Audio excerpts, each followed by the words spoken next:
The cameras have always loved Sarah Ferguson, the woman once called Fergie by a nation that couldn't decide whether to laugh with her, forgive her, or forget her. For decades, she has lived somewhere between scandal and survival, never entirely redeemed, never entirely erased. But today, the story surrounding her is no longer only about her. It is about her daughters, two women born into the royal glare, but raised in their mother's defiant shadow. And in this new chapter, the question is no longer what Sarah has done, it's what Beatrice and Eugenie will do next. Before we dive in, there's something I need to share with you. Over the past few days, thousands have watched these stories unfold, but most haven't subscribed. If you're one of them, I invite you now to join us. Subscribe to Crownverse so you never miss the next chapter in this unfolding royal history.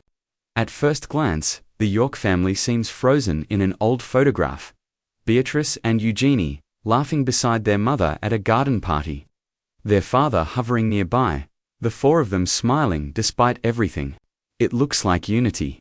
But behind that image lies years of quiet complexity, love mixed with exhaustion, loyalty balanced against reputation. Because being Sarah Ferguson's daughter has never been simple. There is no confirmed public rupture, no on-record argument. No source inside Buckingham Palace has stated that Beatrice and Eugenie have broken with their mother. Yet rumors swirl of disappointment, of strained phone calls, of a distance not measured in miles, but in trust. These remain but they persist because people sense a deeper truth, that love inside royal families can survive scandal. But not without scars. What we know for certain is this: Sarah Ferguson is still loved by her daughters. They attend private family gatherings together. They are often photographed side by side at charity events, art galas. And when Sarah underwent treatment for breast cancer, then malignant melanoma, both daughters were by her side, fiercely protective. Those moments are real, visible, documented by cameras and by the Duchess herself on social media. They show a mother supported, and daughters who still see her as more than her mistakes. But love does not erase embarrassment, and this is where the speculation begins. Royal reporters close to the family, including the Daily Mail's Rebecca English and the Telegraph's Camilla Tominey, suggest that while Beatrice and Eugenie remain devoted, they have quietly recalibrated their distance. Not a disowning, but a quiet, deliberate boundary. They are now wives, mothers, professionals. They have their own reputations to protect, and the monarchy, even one as slimmed down as King Charles's, values optics above everything. According to Marie Claire magazine in early November 2025, King Charles is concerned that the sins of the family may shadow the daughters who have done no wrong. That one sentence captures the royal dilemma perfectly. The daughters are innocent. But innocence offers no protection when your surname is Windsor.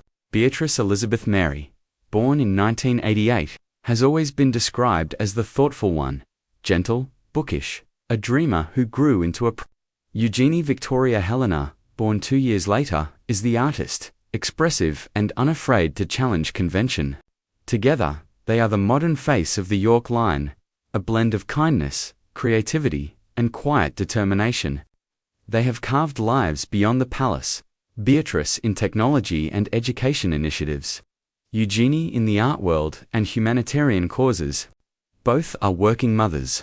Both are building reputations as independent women who also carry royal blood. And both have spent a lifetime balancing loyalty to their parents with loyalty to themselves. Publicly, Beatrice and Eugenie have rarely spoken against either parent. Privately, sources close to them describe a fatigue, not hostility, but emotional weariness from decades of defending the indefensible. They have grown up watching headlines turn their family name into shorthand for scandal. First, their father. Then, inevitably, their mother. Each time, they have closed ranks. But even royal patience has limits. When People magazine published excerpts from emails allegedly claiming that Sarah had celebrated Epstein's prison release with her daughters, both Ferguson and the girls swiftly denied it. That denial is on record, clear and categorical. It is one of the few moments in recent memory where the daughters have addressed a rumor involving their mother directly. They called it hurtful and false. And in that moment, one could see not anger, but exhaustion. The burden of endless clarification. The cycle of shame and defense. That exchange tells us something crucial. The relationship may be strained by circumstance, but it is still defended by love. For every whisper of disappointment, there is evidence of protection. The daughters shielding their mother from complete isolation. Still, palace insiders acknowledge that trust is fragile. In families where image is currency, betrayal, even perceived betrayal, can bankrupt relationships overnight. And in this sense, Sarah's long history of financial missteps and personal entanglements has left her daughters cautious. They love her. They just don't always trust her judgment. Consider the symbolism of residence. While Sarah once shared the sprawling royal lodge with Andrew, her living situation is reportedly changing. The sisters, now with families of their own, have settled into quieter homes.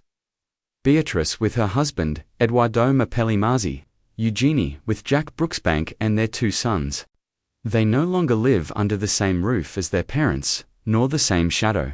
Physical distance has become emotional protection. And perhaps that is the truest measure of maturity. Loving from afar. When reporters speak of a rift, they imagine confrontation, raised voices, accusations, slammed doors. But real distance in royal families rarely looks that dramatic. It is quieter, calls that go unanswered, invitations declined, photos not reposted, a mother realizing her daughters now consult palace PR before visiting her, a family that still gathers for Christmas, but not always for comfort. There are still signs of unity. At Queen Elizabeth's memorial, Beatrice and Eugenie walked beside their mother with visible tenderness. At smaller events, book launches, charity auctions, they continue to appear together. These are the public gestures of forgiveness. A smile, a linked arm, a photograph meant to silence the noise. But forgiveness is not the same as forgetting.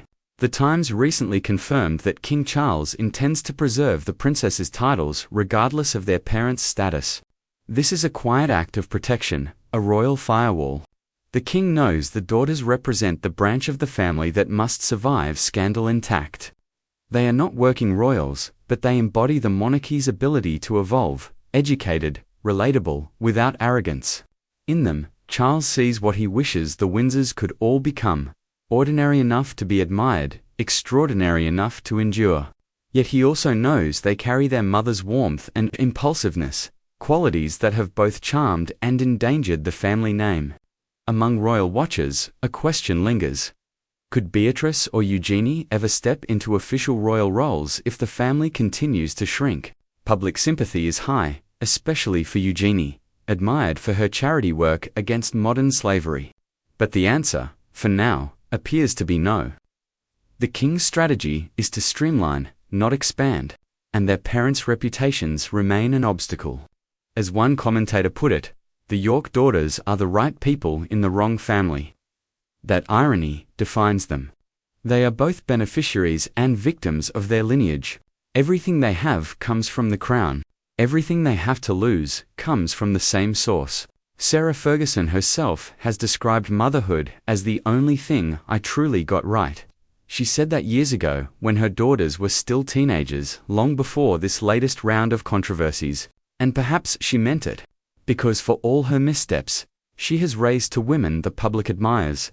They are polite, diligent, modern. They embody the very stability she often lacked.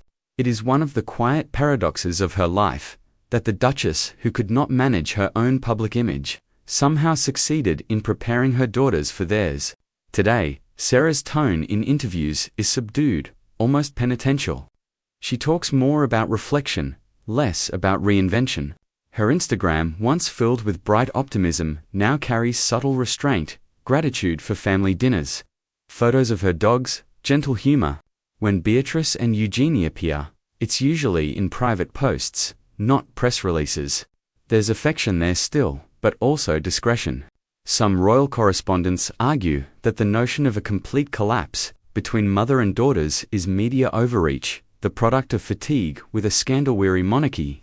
Others counter that the silence itself speaks volumes.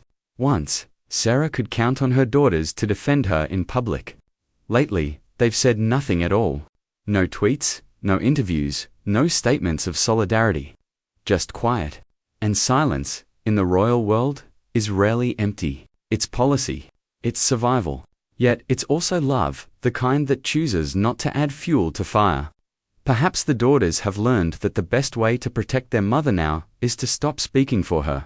Because every defense becomes another headline, every word another misstep. Look closely at their public appearances this year, and a pattern emerges. At Eugenie's charity events, Sarah is absent. At Beatrice's professional conferences, she's never mentioned. But birthdays and private family photographs still include her. It's as if the York women have divided their world into two zones: public responsibility and private affection. They have not abandoned their mother. They've compartmentalized her. In truth, this might be the healthiest balance they've ever achieved. Because Sarah Ferguson has always been a lesson in contrasts: loyal yet impulsive, loving yet reckless. And her daughters, watching her triumphs and mistakes, have built a different kind of royalty from the wreckage. It is also worth remembering how much they owe her. It was Sarah who fought for them to remain close to both parents after the divorce. Sarah who shielded them from the worst of the press. Sarah who taught them, as she once said, that no matter what people say about you, you still have to stand up straight and smile. The daughters have followed that advice to the letter. But the smile, in recent months, feels heavier. Insiders close to the sisters insist there has been no dramatic falling out. They remain in frequent and loving contact. The pain, they say, lies not in anger but in sadness, watching their mother once again lose the world's sympathy after fighting so hard to regain it. For Beatrice and Eugenie, the heartbreak is cyclical. Rebuild, relapse, repair. It is the rhythm of being Sarah Ferguson's children. As royal chronicler Jenny Bond recently told The Mirror, Sarah is hard not to like, but harder to trust. That line, though harsh, may explain everything. Her daughters like her, they adore her, but trust is another matter, and in royal life, trust is oxygen. Without it, relationships suffocate quietly behind closed doors. So what does the future look like for this family of survivors? For now, they carry on united in photographs, divided by circumstance. Beatrice focuses on her career in education innovation, raising her daughter Sienna. Eugenie continues her anti-slavery campaigns and family life with her husband and 2 boys. And Sarah, perhaps more alone than ever, writes children's books, records, podcasts, and occasionally steps back into the light, not as a duchess, but as a mother trying to earn forgiveness, one quiet gesture at a time. Still, speculation remains a constant companion. Some tabloids whisper that Beatrice and Eugenie are being gently repositioned by Buckingham Palace, still royal. But further from controversy, others claim the sisters have considered speaking publicly to defend their mother but were advised by senior aides to remain silent. None of these claims are verified. Yet they reveal a truth about perception. In the royal ecosystem, image matters more than intimacy. And sometimes, the best way to love your family is to protect the illusion that everything is fine. In the end, this is not the story of a scandal. It is the story of endurance. 3 women bound by blood, bruised by the same headlines, yet still orbiting each other, sometimes near, sometimes far, never fully apart. A mother who cannot escape her past. 2 daughters trying to define their future. And a monarchy that watches, wary, calculating what redemption costs. No, there is no proof of a family broken beyond repair, but there is evidence of something more subtle, and perhaps more human. The slow evolution of love under pressure, because even when the public turns away, daughters do not stop being daughters. And mothers, no matter how flawed, never stop hoping for another chance. In the quiet halls of Royal Lodge, perhaps a light still burns in one upstairs window, a sign that forgiveness, like family, takes time. Maybe one day, the world will see the York women not as a scandal's survivors, but as proof that grace itself can be inherited. Until then, the story continues.